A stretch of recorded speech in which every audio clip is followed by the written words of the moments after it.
We have 3 shows this past weekend. We've got 2 shows this weekend and lots of news to get to. As always, it seems that the news doesn't stop for anyone, Stevie. I swear, it's getting ridiculous. Well, that's what happens when you've got 2 promotions trying to run a show every single week and a whole world of MMA surrounding them. Including certain champion in the UFC going to be appearing in Game of Thrones. We'll get there. Mm-hmm. And a certain former champion appearing in Submission Underground. Oh, yes, we'll get there, too. Let's start with the UFC Fight Night 102 in Albany, New York. And I have to say, Stevie, before this card, I learned something about the commission in New York. They're idiots. Well, you don't say. Why would you say that? Do explain. Because they didn't have a suture doctor in the building. They caused a huge lineup at the emergency room. All the fighters couldn't get stitched up in the arena. They had to go to the hospital to get stitched up. That's pretty terrible. Because, hey, people are hitting each other in the face. You might want someone that can do sutures. Just a thought. Yeah, you might want to have somebody there available to apply a local anesthetic and stitch people up. That's reasonable. Not for the New York State Athletic Commission. What can I say? Well, they must have had it when they did the show at MSG, because I didn't hear about any problems then. Oh, no, that's a big show. You can't, but hey, it's Albany. You know, it's not exactly MSG, so. Yeah, but still New York. It should still be the same, no matter what part of New York they're in. We should get Sports Guy on. He can tell us what the hellhole that is Albany, New York. Oh. If he said it was, I would take his word for it. He would know better than I would. I'll ask him next time I talk to him. But we should get to the card. Maybe they couldn't afford a suture doctor because they paid so much for judges. Because, let's see, 2, 4, 5, 6 on the undercard went the distance. Yeah, but it looks like the main card turned out pretty well. 3 knockouts and a submission. That doesn't sound so bad. No, but if you were watching this on Fight Pass, boy, I hope you had a comfortable seat and a cold drink in your hand. That's all I gotta say. Yeah, I heard the main event did kind of drag on a bit. Let's see. Your winners for the prelims were Lima, James, DeCassi, Burgos, Sanchez, and then we had our first actual finish when Mershade beat Gigliotta with an anaconda choke in the first round at 4:12. Randy Brown beat Brian Camozzi, who is the brother of Chris Camozzi. That is confirmed. Okay. Yes, it is confirmed. Brown knocked him out in the second round, 125 with knee and punches. Things are just not going the way of the Camozzi family lately. No.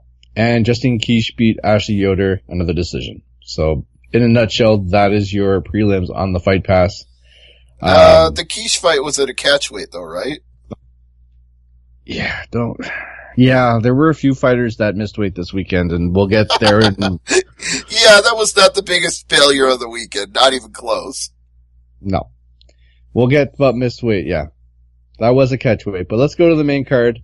Gian Villante beat Saparov TKO second round at 254. All right, well, that'll keep Gian Villante pretty much where he is in the rankings. He won't go up, he won't go down. It won't really do much for him. So that's what I thought. I mean, I know why you take this fight. It's not rocket science why you take this fight, but when it comes to actually getting into that octagon, it's like, if I lose, how far back will I drop? You don't want to take that chance.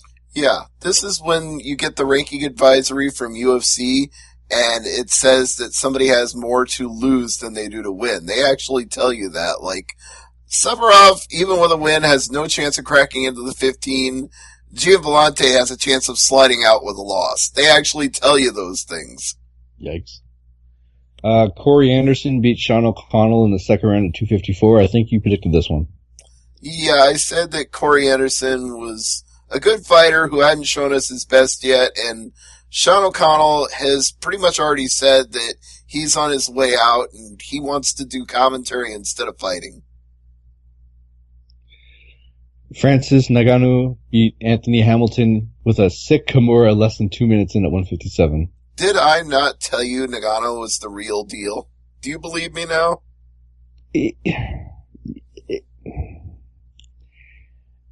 I'm not sure Anthony Hamilton was the right test for him. No, but I'm telling you, he's beating the competition he's supposed to beat so handily that you have to expect he's ready for the next level. I'm cautious with him. I want to like him. I think he's got the skill set, but it's that next fight. Like, who is a good test for him? There's too many options in that division where he can really be showcased.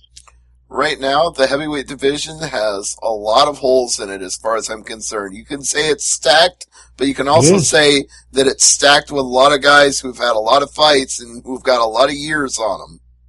So, if I had to put my jokester hat on, I could just say, you want to trim the fat in the heavyweight division? No, that's not my point. My point is, you could insert him into a top 15 fight with a guy like, Big Country. He could probably beat a Big Country. That's the first name I thought of too, actually. Yeah, I could see a Big Country fight. Mm-hmm. Yeah, that actually would be that'd be a good test for his skill. I mean, you've seen Big Country against some of the biggest names in the division. I mean, I wouldn't give him anybody in the top 5, that's for sure. Right. Well, would you give him Derek Lewis, though? Give me your evaluation of his performance. No. One more point, I would say maybe Josh Barnett. All right, I could see that, but you've been avoiding this subject for a while now, and I heard this fight was really bad, so you can't avoid it any longer. You got to tell me why it was so awful, because I didn't see it. It was a lackluster performance, to say the least. And this was supposed to be a main event fight for Lewis to really showcase his skill. And Abdurakhimov was not the right fighter for him in this fight. It was just a mismatch. And so, was it a bad performance by Lewis, or was it a bad performance by his opponent? It was a bad fight. And at one point, Lewis, during the post-fight interview, this is supposed to be your time to shine, and he goes, no, that I don't deserve to get up in the standings. That fight was bullshit. And Dana White even retweeted, yes, that was bullshit. And you gotta perform better. If you're the main event, you gotta do something. All right, well, I'm asking you to be really specific here. So get as absolutely specific as you can. Did Lewis not go after him? Did he not engage him? Or was it a case of he did engage him and he didn't land the shot that he needed to?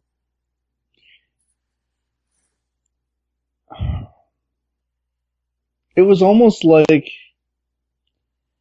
I don't know. Okay, I'm going to say something, but it's not what I mean the first time. You'll understand what I'm saying. It was like he was out of shape for the fight, but he wasn't out of shape, if you know what I mean. It was more, I think the mentality wasn't there. Mm-hmm. I don't think he was really dialed in for the victory here. Well, I'm not saying it's a choke. It's the main event of an Albany show. It's not like you're headlining Vegas. Right. But I think that this opponent was not the right match for him. I think the matchmaking of this fight was off. Well, you want to book exciting fights. You want to book someone that will give you a good challenge and to really showcase your talents. This was not the right opponent for Lewis to do that with, because Abdurakhimov, it wasn't the fight I was expecting. Let's just say that. All right. Well, then answer this question for me. Okay. My understanding is Abdurakhimov got warned that he would be deducted a point for timidity if he didn't get in there and engage with Lewis. Yeah, he didn't want to fight. You know what's bad when John McCarthy, who's seen a lot of fights in his day, tells you, okay, fight? It was just one of those things where you're just looking at I would hate to be a judge or in the press box for this fight just because I'd be like, do something! Hit him! I don't want to be shown on the front page of the newspaper the next day saying, media person yells at cage. I don't want to be that guy. It's like, oh God, do something. Main event, I paid how much for these seats? Come on. I'm not saying boring. I'm not saying that, but jeez, it was just the wrong fight. All right. Well, at least one recap that I'm looking at right now actually implies that Abdurakhimov won the first 3 rounds. No. You disagree. Yes. Would you give him any of those rounds? 2. 2 of them or the second round? Which 2 do you mean? 2 rounds total or the second round itself? I can make an argument for the first and second. Okay. So, I think conceivably... I think when McCarthy was telling him, like, due to timidity, like, you gotta do something. Was that in the third or the fourth round? When did he say that? Fourth. I think it was the fourth. I think. Yeah. I've seen so many fights the last 2 days, but I think he thought he won the fight over like 3 rounds to nothing, and I think he was on cruise control.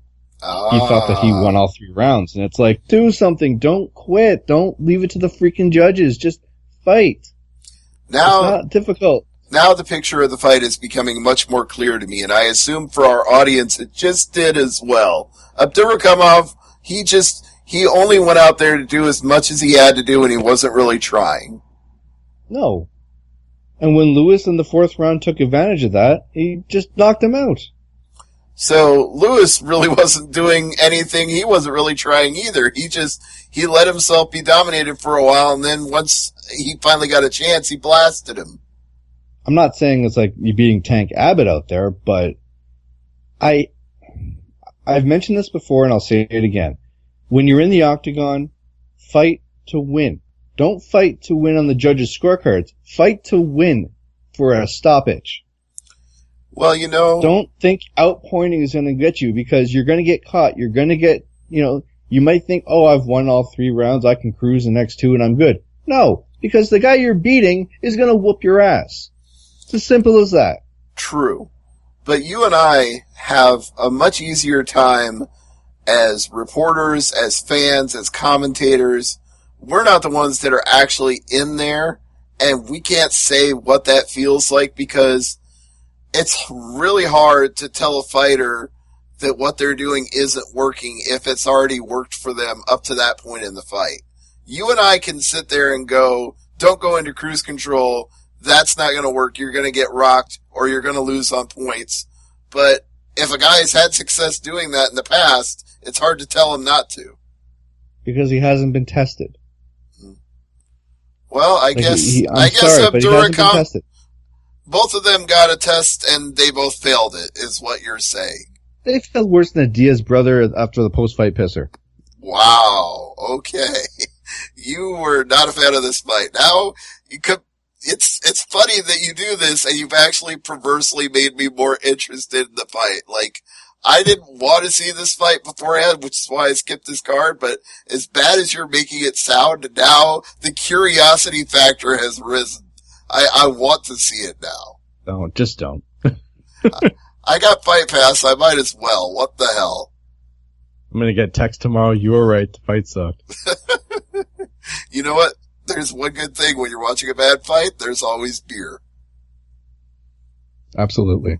Speaking of beer, I'm sure it was flowing in Florence, Italia for Bellator 168. Yeah, the crowd seemed pretty enthusiastic for what they were watching. I think that's probably in part because it was stacked with a lot of hometown favorite fighters, but I think they were just really hyped for the action in general.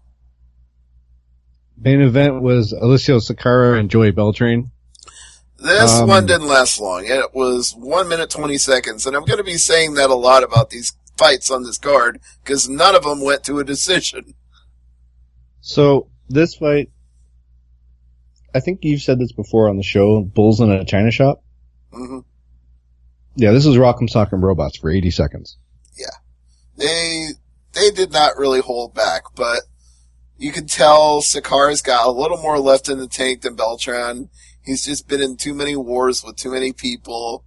Sakara, I mean, their records are pretty close and comparable in terms of overall wins and number of wins by knockout, but Sakara's just got more left in the tank because he hasn't taken the kind of beatings that Beltran has. Did Beltran look more out of shape than usual? I don't know that I can say. Is that an age thing, or is that just his body type? I wasn't sure. I was like, that's Beltran? Like, whoa, that's a little bit different than what I'm used to seeing. I didn't think it was that much different from any other time I'd ever seen him, but then again, maybe travel, jet lag might have made him bloated? It's hard to say, so. I've never traveled to Italy, so I can't tell you what the travel time is, that's for sure. Mm-hmm. And Sakara had the hometown advantage, figuratively and literally. A short drive right in his own backyard, basically. Now, yeah, Sakara wins TKO. I'm sure Bellator will book him a nice fight the next time he's in the cage, so. Mm-hmm. Now, Goto Yamauchi against Valerio Mikera. Very late addition to this card, and a very, okay, let me be perfectly clear about this. Yamauchi is the winner and deserves to be recognized as such. He had a sweet triangle choke to get the tap, but Murcia, as the underdog, as the nobody, as the local favorite who was just being fed to the wolves, really put a number on Yamauchi here. He rocked him with a shot, and Yamauchi went down, and this fight could have been waved off. In fact, I was surprised it wasn't, because at one point, Yamauchi was flat on his back, not defending himself, and he got hit with a second punch, and it woke him back up.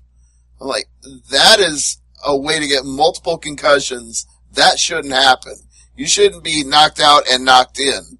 That's not good for a fighter.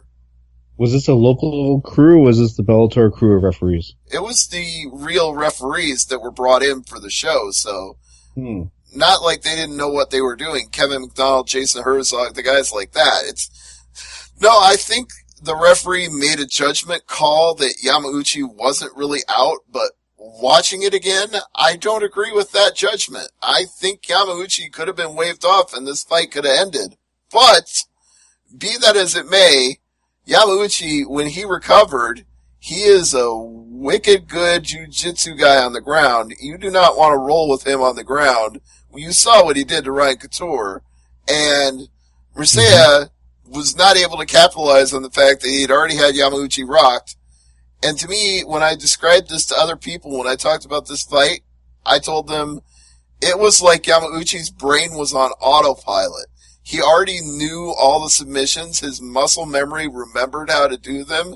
And he went through the motions until he got into the position for the triangle choke. And then they interviewed him after the fight, and he said it. Like, I have no memory of that. I don't know what I did. Like, I don't blame you. You got knocked out. You should know what you did. Your brain was not recording. There was a tape in the machine, but the record button was not being pressed. So I shouldn't say that, but guys get caught. You get caught. Simple as that. Do you think he let off the gas pedal thinking he already won the fight? I don't know that Murcia let off the gas pedal, judging by the ground and pound he threw. I think he was probably convinced that he could just get back into a dominant position and pound it out again. But Yamauchi never gave him the chance because, like I said, once he starts rolling on the ground, he is very dangerous, and Murcia could never posture up and lay into him again. Now, what about Ed Ruth and Emmanuel Palombi? Well, this was the second fight for Ed Ruth in 2 months. This was another chance for him to showcase why they nicknamed him one of the Fab Five, one of their outstanding wrestling recruits that they brought in with Olympic level, All-American level type of wrestling pedigrees. And anything other than this kind of one-sided performance would have been disappointing because Palombi had a decent record, but he'd never fought anybody of any repute, so to say. And Ruth may have only been 1-0 coming into this fight, but given his long track record in collegiate wrestling before that point, you can't really say he's 1-0 in that respect, because he might be more like 130 compared to 1-0, if you factor in all the different matches he's ever had. So he did what he knows how to do. He got a takedown, he pounded on the guy, and it was waved off.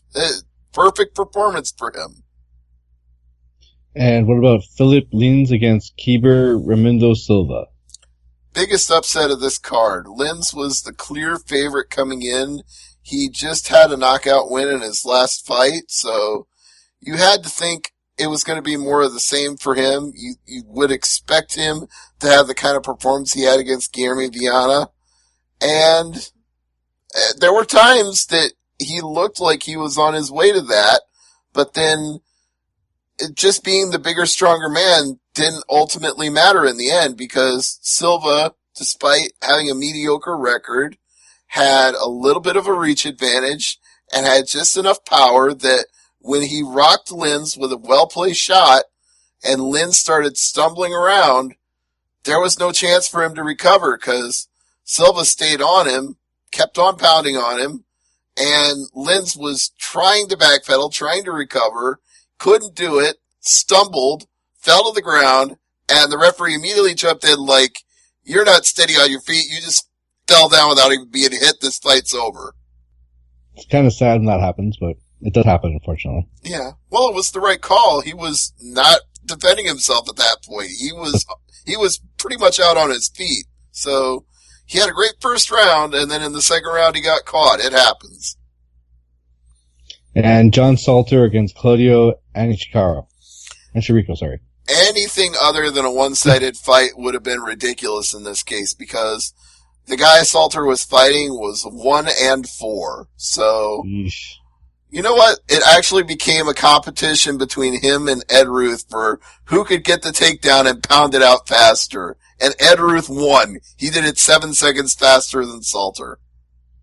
Almost the same fight, though. Literally the same performance, the same way. They both got the takedown, and they both pounded on a hapless opponent. It's like, stop, he's already dead. Exactly. Alright, so let's talk about UFC 206, Holloway and Pettis. So let's talk the weigh-ins.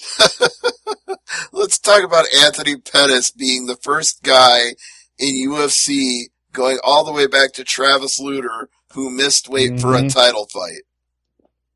And someone asked me, do you remember that fight? I'm like, sadly, I do. Yes, I do, because Travis Lutter actually had a pretty good first round. And then, so it was like, I'm done with this. Exactly. Like, I'm done. I gave him a shot. Nope. Mm-hmm. So when it comes to missing weight, we had a few missed weight. Valerie Letourneau, she was really, heavy? No, angry. They did the whole cover up with the, I think like a hula hoop, but with like curtains on it, so you can step into it, they raise it up, and then you don't see they get disrobed a little bit more so that they, shed down to basically nothing so that they can make weight, and she was still 2.5 pounds over. Well, then she was heavy. Yeah, heavy, but not by like a major amount, not like showing up 5 or 10 pounds overweight, but it was like, man, she was not happy. I mean, I had never had to cut weight. I know it's not a pleasurable thing to go through because you're angry and you just want to get it over with. But after making all the sacrifices, she was still 2.5 pounds over. Like, that must have been a real, kick in the butt, basically, is what it boils down to. Well, there's one of two ways to look at it. One is that she didn't plan well for her weight cut, and it came back to bite her in the end. And the other is she's trained to be too big for the weight class, and she shouldn't put on so much muscle because that's what's going to happen. Well, they need to make a different weight class. Well, they need more than 2 weight classes for the women, but there are already so many weight classes in UFC right now that adding more just seems like it's going to already water down the caliber of the fights we're getting when you've got main events like Lewis and Abdurakhimov. I mean, we're not getting quality fights every time out on every card now, and having more weight classes could actually make that worse. Now, do you think, I was going to say this for the news, but I might as well throw it in here. Dana White said there will be a 145 division for the women with or without Cyborg. I don't know what the with or without part means, but I think they wanted to showcase Cyborg as the star of the division, and now I think there's posturing, so it's like, we're going to do this with or without her. Yeah, I just read that as posturing, because if Cyborg isn't the star of the featherweight division, there's no point in having a featherweight division. No, there really isn't. And if it comes down to that, I'd rather see a 120 or a different weight class for the women where Letourneau, she's not struggling to make weight, because some people are at that weight class, people are really not dangerous, but it's a really tough weight cut for some of those women to get to that limit. I agree. So let's go to the main card here. Let's start at the bottom and work our way up here. There are 3 fights on the Fight Pass. You weren't going for a Drake joke there, were you? No, I wasn't going for a Drake joke. Why not? Of all the shows you could do it on, why not? T-Dot, baby, T-Dot. Oh, jeez. Dustin Ortiz beat Zach Makovsky. Split decision. All right. I don't know what you do with either of these fighters, to be honest. I'll just take your word for it because I did not see the fight. Rustam Kabalov beat Jason Sago 3-0. Mm-hmm. And Lando Venata beat John Makdessi with one of the sweetest head kick knockouts this year. I heard this one was pretty good. Again, this is why I'm glad I have Fight Pass. I can go back and watch it. I wish they could show it more in the super slow motion camera, because he just caught him flush. The referee walked over, held the fighter back for a second. No, he's out. Fight's over. Like, just looked at him. Nope. I'm good. Now, like, I don't need to investigate this. Like, it was a sweet boom, nasty plunge, out. Okay, well, you and I both know that Makdessi is a longtime veteran. Not to mention, he's a Canadian fighter. Even though he hails from Montreal, he's fighting in Toronto. We've always talked about how Canadians support their own. So, was the crowd into this, or were they pissed off that Venata won? So, they were excited when he came out, and it's kind of sad to see a Canadian lose in his home turf. Mm-hmm. So when the ref stopped the fight, there were some boos, but also some cheers, because, as I said, this was a highlight of the night, highlight of the year. It was just, the timing was impeccable. Like, he spun around, and I think Makdessi should have bobbed instead of weaved, and he just left himself wide open for that, and then boom. And that all it takes that split second. You know what I'm talking about. You go one way and stay the other, in that half second where you go over, that foot is already coming around with that full velocity, and it smacks you right in the face, and it's like, your body, like, short circuits. Right. So that's what it looked like to me, and the replays, every angle got worse and worse, so it's like, oh, stop, please. No, stop. Yeah, I mean, that's all fine. I just wondered if the crowd crapped on it or not. That was all I was asking. I think they wanted a Canadian victory, and we'll get there. Mm-hmm. Matthew Lopez beat Mich Gagner. Unfortunately, another Canadian loses here, but 2 rounds to 1 on 2 of the scorecards, and a 29-27 on the third. Viviane Pereira beat Vale Letourneau. Split decision.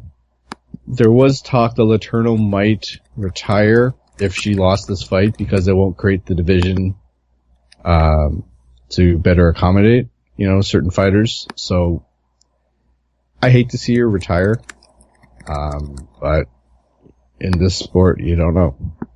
You just don't know. I mean, if you bust your butt for so long, and you know what I mean, it's not like women's MMA has been around for that long. I mean, it's getting there, but there's still room for improvement in the weight classes right now. I hear you. Olivier Aubin-Mercier beat Drew Dober in the first Canadian victory of the night with a rear naked choke in the second round at 257. Now, I'm happy about that one, because I've liked Aubin-Mercier ever since that season of Ultimate Fighter Australia versus Canada. I've always thought he was something special. Yeah, he's a fan favorite for sure. And the main event of the prelims, Misha Kruninkov beat Nikita Krylov 438 guillotine choke. I like this fight. Mm-hmm. It was good. It was short. Good stoppage. Makes me happy, because it was essentially a coin flip, and I did my observer picks, and I picked Serkinov, and I got lucky with that one, so yeah. Speaking of commissions, Emil Meek beat Jordan Mean. Mm-hmm. Do you know why I mentioned the commission in this fight? Probably his father's on the commission? No, Meek had to shave his beard. Oh, to make weight? No, because the commission said he had to shave it. They wouldn't let him fight with the beard he had, so they made him shave it.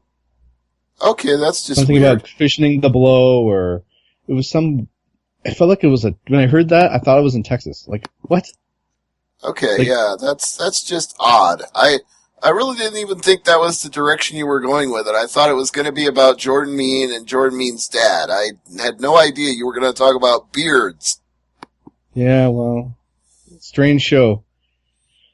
Speaking of strange, Kelvin Gastelum beat Tim Kennedy.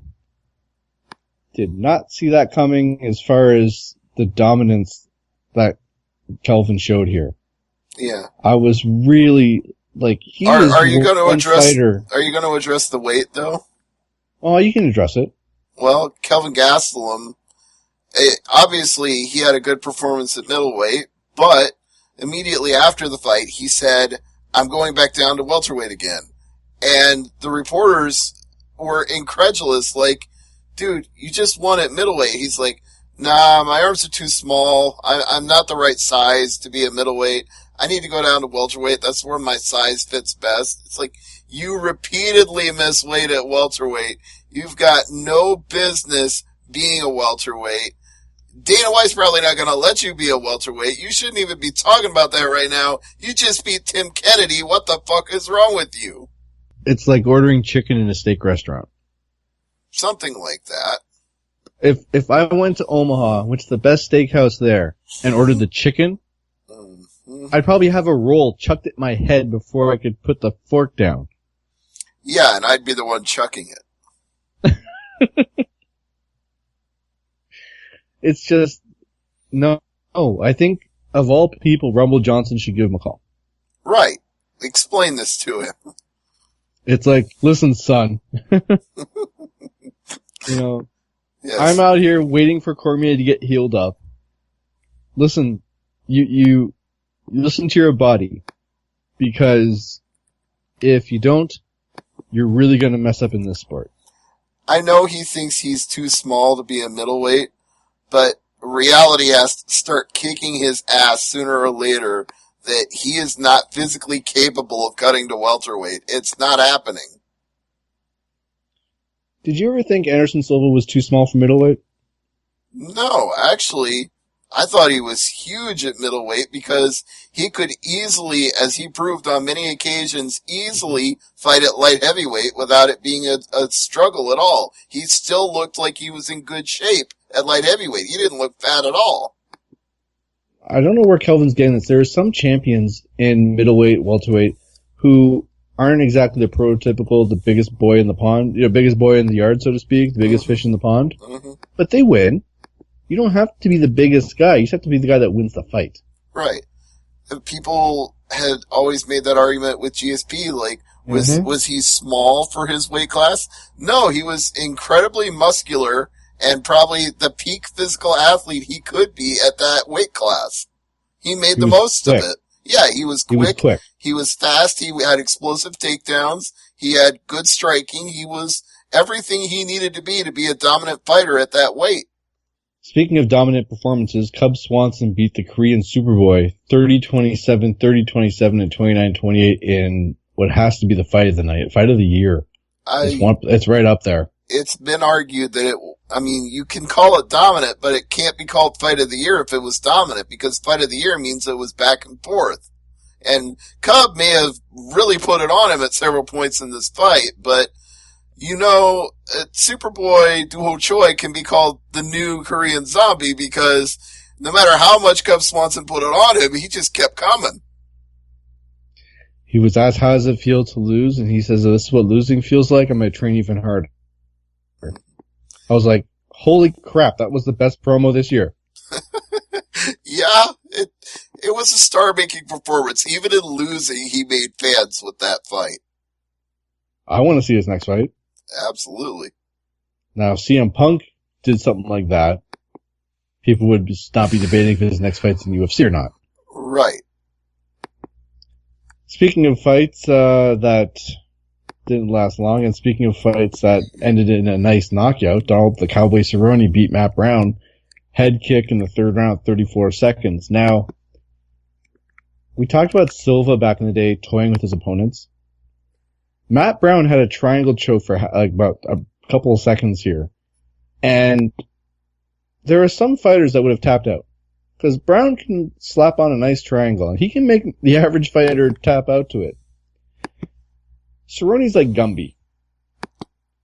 You think you have it on? He's like, no. Like, no, that's not happening. Uh-huh. It's almost like he's 5 or 6 moves ahead of you, and you don't even realize it. His fighter IQ has to be right up there at the top of the chart. I agree. Now, Matt Brown, he gave him a good performance, but in the end, Cerrone hit him with the head kick. Basically, as Matt Brown was leaning down for something, that's when Cerrone caught him with an up kick, or like a kick. I don't know, you know what I mean. I get it. And he just fell back, and I'm like, oh, I've seen this movie before. Uh-huh. I was like, I knew it was over before he hit the ground. It's like, nope. Cerrone hits like a ton of bricks. He's no pitter-patter puncher, that's for sure. Now, let's go with the main event. It was Max Holloway versus Anthony Pettis. Pettis missed weight by a couple of pounds, meaning 3. Meaning that if he wins the fight, he does not become the interim title. Right. Only Holloway was eligible here. Interim champion, sorry. Right. And which, if you think about the whole thing, it's rather ridiculous because this title doesn't even need to exist. Aldo is the champion. They only did this so they could have a title fight in the main event, and Pettis couldn't even make weight for what was arguably an insignificant title, and he couldn't even do it for that. Well, Holloway wants the real belt and took care of Pettis rather easily at 4:50 of the third round with a TKO. After the first round, Pettis, his hand was broken. Not to mention, because he couldn't make weight and his body probably shut down trying to make it, I think Pettis was totally out of gas. And Holloway just picked him apart. Going into the fight, I was still picking Pettis because I thought he would pull something like a rabbit out of his hat or something like that. No, Pettis not to discredit Holloway, but man, I really thought Pettis was going to win this. Pettis has been on the backslide for a while, and Holloway's the last person he lost to big time was Conor McGregor. So Holloway's pretty much been on a roll ever since then. When it comes to Pettis, I really don't know what you do with him next. It's a problem because this is a guy who was once dominant enough to be a champion in 2 different organizations, and now he can't seem to get anything going for him. I think one more loss and he goes to Bellator. I don't know that can... I mean, he's still highly ranked enough that I don't think it drops him clear out of UFC, but they've got to start finding people that he can beat for him to get back on track. I'm not saying they need to, give him squash opponents, but they need to give him matchups that are more favorable to him, because right now, he's not fighting at an elite level right now, and he needs to work his way back up to it. If only there was somebody in Bellator that Pettis could fight. Yeah, I know. There's probably about 100 people, but it's... I mean, I wouldn't give him any of those killers at featherweight in Bellator right now. Like I said, he needs to get back on track. You really think that Pettis versus Daniel Strauss would be a good idea? Strauss would eat him alive. Yeah, he would. Yeah, no doubt about that. No, you're right. It'd be memorable. It'd be one-sided. Yeah. All right. So Holloway, Aldo, and I think Aldo mentioned that it's going to happen in a few months. It's a short turnaround for Holloway, but Aldo's ready. Mm-hmm. And Holloway went out of his way to say he wants it in the post-fight. Did you watch that post-fight press conference? No, it was a long Saturday for me. So you missed a good one. First of all, he had about the shiniest tie on I've ever seen. It was like mirrored brass, and it looked like gold, and it was reflecting, and everybody was complimenting him on his awesome tie. And then he started coming up with catchphrases and slogans for people to remember he wants to fight. Like, one of his big ones was, "Where's Jose Waldo?" He's like, "I want that trending. We gotta find him. This guy doesn't show up for fights. Hashtag where's Jose Waldo?" Oh, jeez. And Ariel starts complimenting him on it. He's like, "Where's this coming from? Why haven't we seen this Max Holloway?" He's like, "Oh, I've always had it in the bag. You just didn't know. I got more coming." So let's go to the news before we talk about this week's upcoming fights. One more thing I want to say about it before you move on, because you're jumping too quick here. He was trying to book the fight for Hawaii. Oh, and man, I have never been more in favor of an idea than Max Holloway and Jose Aldo in Hawaii. That is tailor-made for me to go, I've got to cover a fight here. Put me on a plane. I need to go somewhere to cover a fight. You know what? I'm going. I'm going to be there. I want to do that. So after the fight, Pettis has announced he's returning to lightweight. Well, he's probably out of options at featherweight, so that's not a bad idea. No. So, I mean, it's smart. It's very smart. Now, Stevie, you mentioned this before. Let's talk about a former UFC champion in Submission Underground.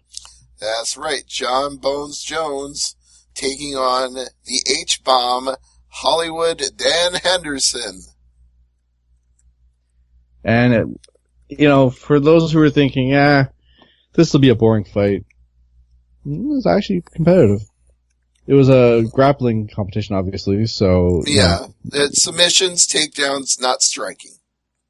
Yeah, so it was still pretty good, and I don't know what John Jones is eating these days. God damn. He is, his muscles have muscles. I'm not saying Steiner, but damn. You've known this for a while. You saw the pictures of him when he was supposed to fight in July. Remember how jacked up he looked in? Was that with the beard? I believe so. Yeah, it's just, he doesn't stop. I mean, I'd hate to be him at the gym, seeing him at the gym. He's probably like an animal in there. Like, his training regimen must be right up there at the top of the game as far as, can you have negative body fat? No, that's physically impossible. Jacked. Yes, he's jacked. He is totally jacked. But is he healthy? Is it not? You'll always have that question mark now. Okay. You'll always have that question now. Define healthy. Do you mean passing a wellness policy? Do you mean passing a USADA test? Or do you mean being the most physically fit specimen you can be? What kind of health are we talking about here? I mean, if he recites the alphabet backwards, is it HDOH? I don't know. Okay, yeah. It's just, it almost looks too good. Just saying. I know he's been popped for cocaine and popped for other supplements and all that stuff, and apparently has to take off-market Cialis, because I don't want to go there. Yeah, well, you know the old saying that we have in this sport is, he can pass the test, but does he pass the eye test? And what you're saying to me is, looking at John Jones, he doesn't pass the eye test. He looks like he couldn't... Go ahead. I was going to say, who's his nutritionist? Barry Bonds? Yeah, exactly. Jeez. I know he's looking for work, but Jesus, don't do nutrition. So,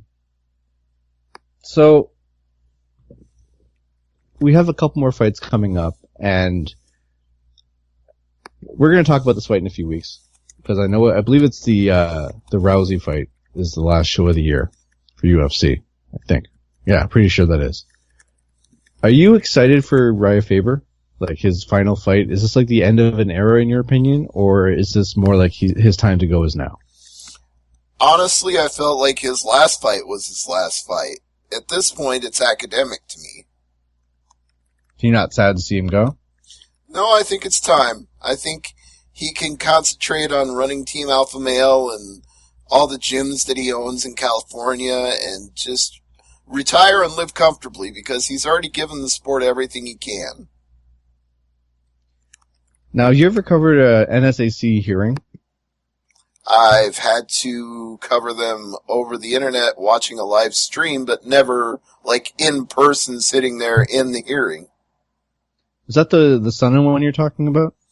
No, I think the one I had to cover live was Jake Shields when he was reapplying for his license after that whole fracas that he had 4 or 5 years ago in Elite XC because he hadn't been reinstated by Nevada after that. Oh, yes. Okay. For me, it was the reason I bring up the Nevada State Athletic Commission is because, Diaz, Jones, and Lesnar have all settled with the Nevada State Athletic Commission for their, how do I say this? Indiscretions? Right. Well, with John Jones, they basically made his sentence run concurrent with USADA. Diaz paid a $75,000 fine. Mm-hmm. Jesus, that's a lot of money. It is if you're anybody other than a top-paid UFC fighter. McGregor is still challenging his, or not challenging, he's, what's the term? Appealing. Right. His fine of $150,000. And Lesnar, oh jeez. There was a, how do I say this? An estrogen enhancer. So we're still waiting to see that, but Jones settled out of court as well. Not court, but right. That's why I said they made his 1-year suspension run concurrent with his USADA suspension, so he's eligible to return next July. So Lesnar's substance that he popped for was apparently eye medication and foot cream that caused a false positive. Is that what he's claiming, or is that on the record? His attorneys. Okay.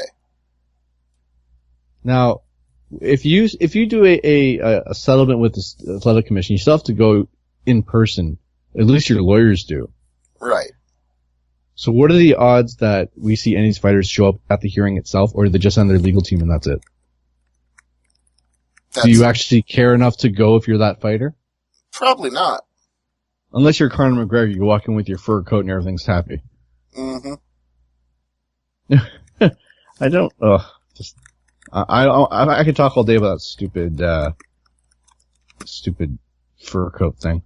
So Anna Elmos has retired. She was a UFC strawweight. Some of these retirements I see, some surprise me. This one surprised me, caught me off guard, but if fighter announces a retirement, I'm not going to tell her no. No. If your heart's not in it, why would you do it? This is a sport where your head has to be in the game. If it's not, watch out, because that's when you get hurt. That's exactly why I said what I did about Sean O'Connell. Like, if he sees the writing on the wall and he doesn't feel like he's a good fighter anymore, then he needs to get out now while he knows what he's doing. Now, did you hear what Paige VanZant said this week? If you're asking me, the answer is no, because you're obviously asking so you can tell me. She said she'd fight Rousey if Rousey came down to 125. Okay. Rousey would destroy her at 125. I like Paige VanZant. Yeah, but I like Paige VanZant, but come on now. No, that's not what I'm jumping in here for. I'm not disagreeing with you on that principle. I'm disagreeing with you on the reality. The reality is Ronda Rousey can barely make it to 135. She ain't making it to 125. If she really trained hard, yeah, it should still be a struggle for sure. She's not getting below 135.5 on most days. She'll get down to 135 for a title fight because she has to, but she ain't getting anywhere below that. Not even 134.9. That's not happening. Apparently Wonder Boy wants a rematch with Woodley, wants a UFC 209. Stop me if you've heard this before. Donald Cerrone has called out a weight division. Now what? He wants to fight at welterweight again. Who do you think took him up on the offer? GSP? Jorge Masvidal. Oh, interesting. That's a very interesting. I like that fight, actually. I mean, there's styles clashes, and then there's fights like this where you're like, It makes you. I love fights that make you think there for a second. You're like, I'm gonna go with Cerrone, but damn, is Masvidal gonna test him? Mm-hmm. It's not like it's a tomato can, that's for sure. It's not like who was that scrub that wanted to fight CM Punk? The Green Power Ranger. It's not like someone like that. Like, oh, come on. Jason, what's his name? I know who you're talking about. Yeah, it's not like someone like that. It's someone that's like, wow, someone's actually, this is a fight I want to see. I don't know, though. I've heard that Power Ranger dude is actually a pretty good mixed martial artist. Maybe not like UFC caliber, but could probably whip your ass and mine at the same time without trying. Just tell him his movie sucked and then hit him in the face. All right, let's go to Bellator 169. King Mo against Ishii. Yeah. Well, this is a style battle because we've got a gold medalist in judo for Japan going up against a decorated collegiate amateur wrestler who at one time was an Elite XC champion, has not had so much luck in Bellator, but you know what? We'll see, because it's probably about time for him to go back to his winning ways again. He puts together 4, 5, 6, 7 wins in a row and then comes up short in a really key fight, like a title fight. But that doesn't mean he's not a really good fighter overall. It just means he's kind of got that Uriah Faber thing where he's just always coming up a little bit short in the really big one for whatever reason. And it's not like any of these fighters have in the main event have a home field advantage. No, they're both fighting in Dublin, so no real advantage for Ishii or King Mo. But I still give the advantage to King Mo because even though I'm thinking Ishii will probably be the heavier fighter, because with judo it's all about planting your base and tossing your opponent and using their momentum to your advantage. So you can afford to be a little more stocky as a judo guy than you can in other disciplines. So he's going to try to use that to his advantage, but King Mo has never had a problem taking down bigger guys nor heavier guys. So I think if he tries... Will you stop saying heavier after so many weight problems we had this past week? It's almost like you're cursing the show. It's a heavyweight fight, so it's not going to be a problem for either man. I'm just saying King Mo, since he doesn't have to cut the light heavyweight, probably comes in like 215, and Ishii, because he's trying to use weight to his advantage, probably comes in around 235, 240. But I don't think it helps him. No, you say like all these weight, like stocky, and I understand where you're going, but it's like after some people missed weight, I don't want this card to be another show where half the fighters miss the weight. All right. Well, I'm just. But I'm going with Ishii on this one. Actually, I think you're basing it on his performance in the Rampage fight, aren't you? Yeah. Well, he had one good round with Rampage, the first round. And King Mo is no Rampage. Actually, I think if you did King Mo and Rampage right now, that would be a coin flip fight. Are you serious? I don't think Rampage is the Rampage that we knew 4 or 5 years ago, 10 years ago, I'd still 15 take Rampage years in that ago. fight. I'd still take Rampage over King Mo. If Rampage hit him with a perfect shot, he could put out anybody. But if King Mo got to his legs and doubled him to the ground, I don't know how Rampage would respond to that, because if you saw what Ishii did to Rampage and that's what you're basing your vote for Ishii on, just imagine King Mo doing that to Rampage. Because it's not like, if Ishii can judo throw him to the ground, it's not like King Mo can't take him down. You're kind of defeating yourself with that argument. Well, this is why you fight the fights. That is true. All right. What about James Gallagher against Anthony Taylor? Well, Taylor is trying to talk his way into this being something special, but let's be realistic about it. He's a one-on-one fighter. His one win was a 27-second knockout against a guy who may or may not have had any business being in the cage with him. But they needed somebody to face James Gallagher on a show in Dublin where he is the hometown favorite. Even though he's from Strabane, which is actually in Northern Ireland, he's fighting a hometown fight for all intents and purposes here. All the crowd's going to be behind him. Half of the Straight Blast gym is either going to be there or on the card fighting themselves.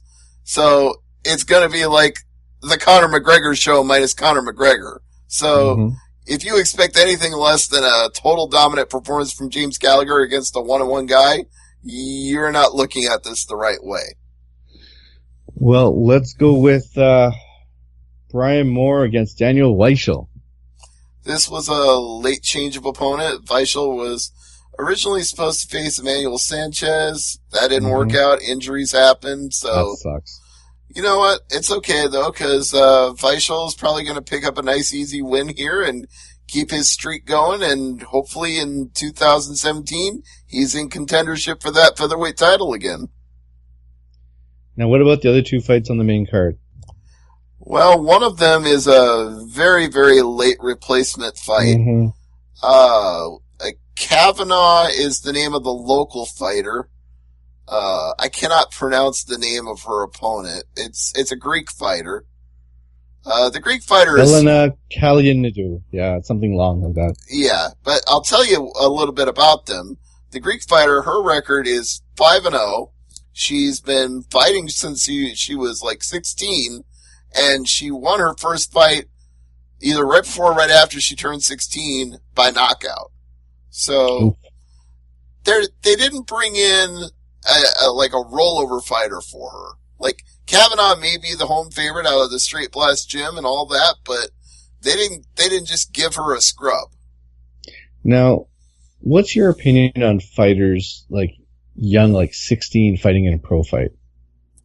Well, I'm going to assume that's a cultural difference because she's from Ireland and fighting is, according to James Gallagher and pretty much any Irish fighter I ever talked to, it's just part of the culture there. So it's probably looked at a little differently than if you had 16-year-olds fighting here.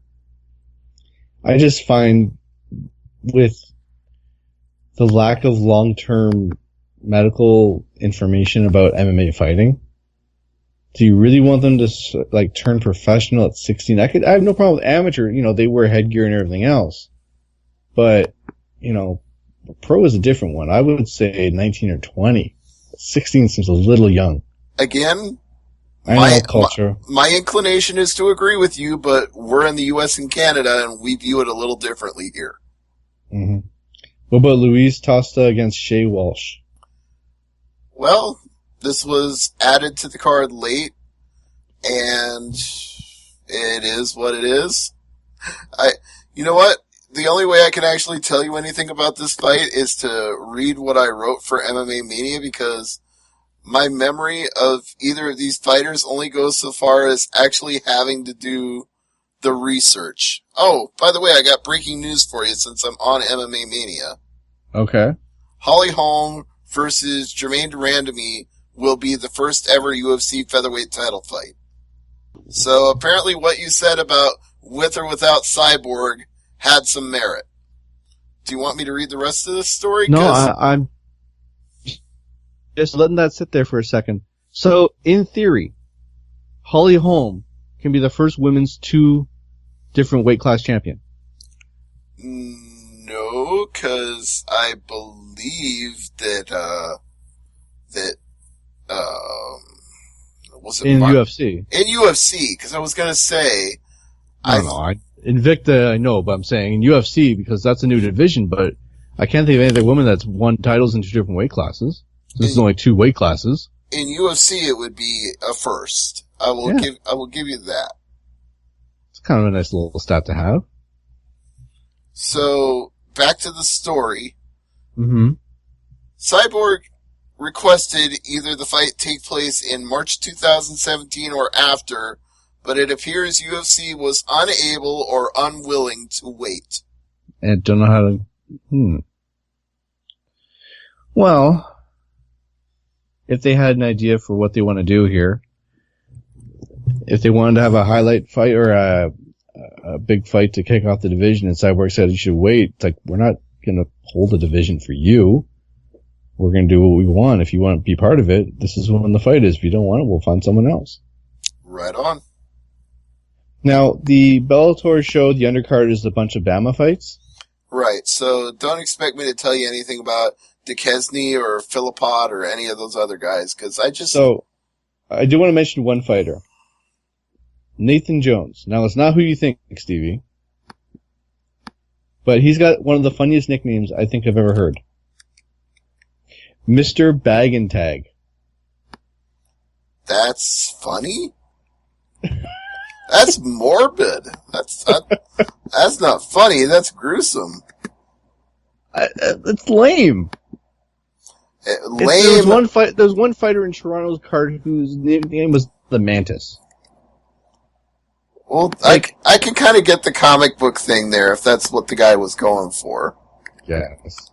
But Mr. Bag and Tag, it's like, oh, Mr. Bag and Tag, ooh. You know, like... Well, it's either corny or it's too gruesome. I don't want a guy to bill himself as actually killing people. Fair enough.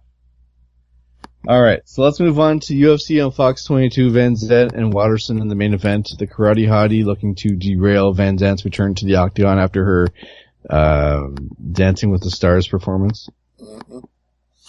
Well, no, wait. She's had at least one fight since Dancing with the Stars, so... But this is a bigger fight, though. Is it? This is a tough test for VanZant. Oh, it is a tough test, but I think her first fight after Dancing with the Stars was a pretty big fight.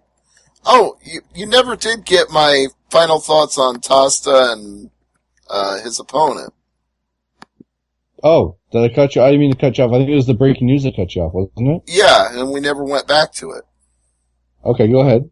All right, so we have Louise and Shay in this fight on Bellator 169, and Tosta hasn't lost a fight in 5 years, but his debut in Bellator was underwhelming. He got a majority draw, so he didn't lose, but he didn't win. 100% of his wins come by submission, so he's kind of a one-dimensional fighter. Walsh is a little more experienced. He's 14-4. Tosta is 9-2. Walsh is a little more well-rounded with 6 knockouts and 3 submissions. So I'm actually going to favor Walsh in the fight because I think that Tosta might be a phenomenal ground fighter, but if he can stuff the takedowns, Walsh can probably have his way with him. All right, so back to VanZant and Waterson. Is it wrong I want to pick Waterson in this fight? If you saw her in Invicta, it's not really wrong. I know the hype train is behind VanZant, the whole publicity machine, but man, Waterson, it might be too much for VanZant. What do you think? Well, you were just asking whether or not VanZant's last fight was big.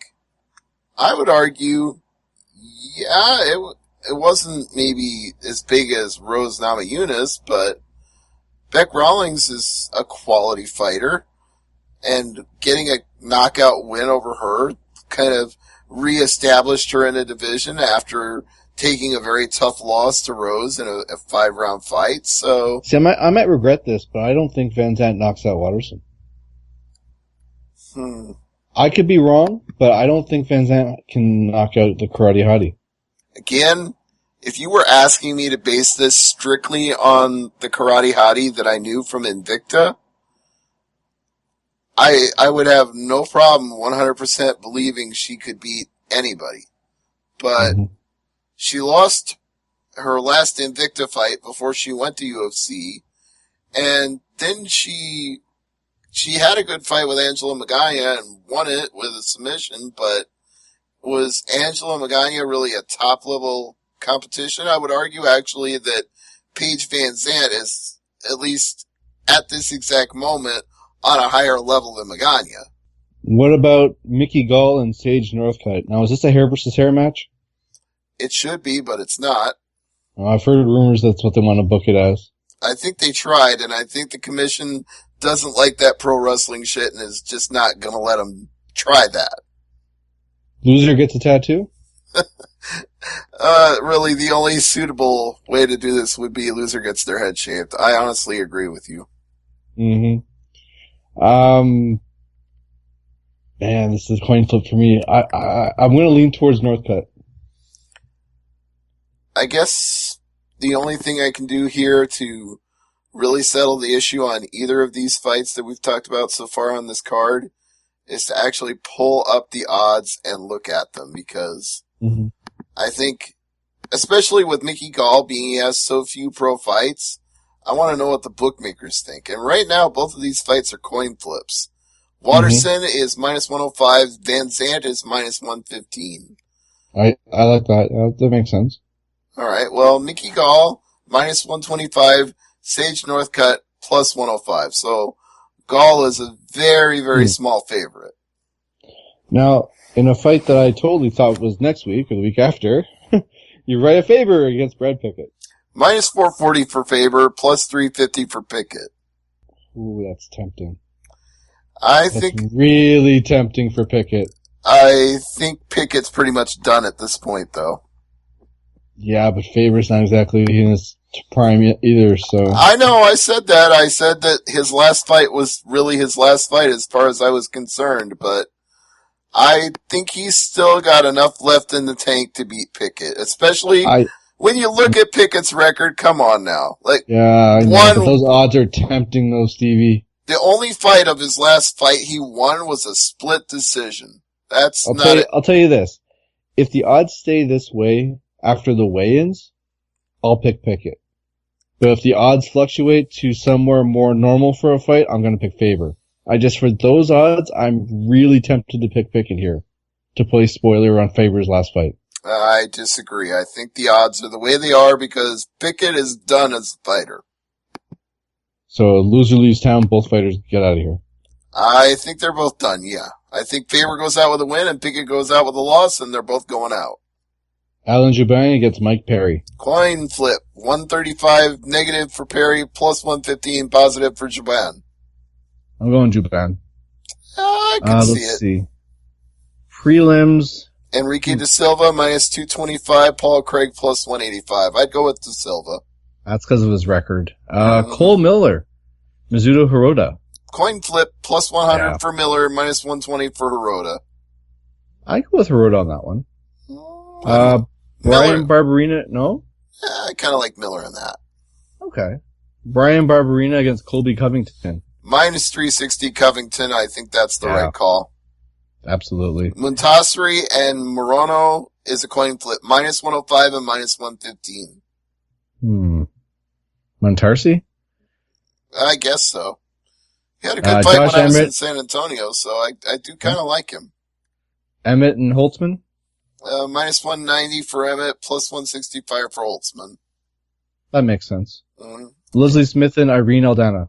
Now, this is the one I'd want to bet on the underdog. Okay. Leslie Smith is plus 255. Oh yeah. No, definitely. Yeah. Put a parlay and puts Smith and Pickett. Yeah, I would do that too. Oh, that. Yeah, get Brad on the phone. Holy crap. Takei Mizugaki against Adiwa. Here's your trifecta. Take Mizugaki in this one. Okay. Plus 180. Yeah, for Wineland, yeah, I'd take that for sure. Hector Sandoval and Freddie Serrano and Sultan Aliyev and Bjorn Velikovic. Thank you. Yeah, we got two close lines here. Sandoval minus 125, Serrano plus 105, and minus 135 for Velikovic and plus 135 for Aliyev. So that's going to do it for the show this week, I should say. And Stevie, there's only 2 more shows of 2016. I'm grateful. I'm done with this year. Yeah, it's too much, man. It's too much. I mean, I've resigned myself to the fact that I could do one of 2 things. I could resign myself to focus on the negative shit that's gone on in the last year, or I could focus on the positive. And I'm just going to focus on the positive, my friend. Right on. That's the way to live. Absolutely. Is there anything going on Thursday night this week? Nothing to promote. Nothing to promote. All right. Well, check out all the shows on the AngryMarks.com lineup. How about that? That's good. All right. Well, for Stevie J, I'm Peter H., the hardcore Canadian. Thanks for listening. And as I always say, never leave it to the judges. You hear me? Never leave it to the judges. Yes, indeed.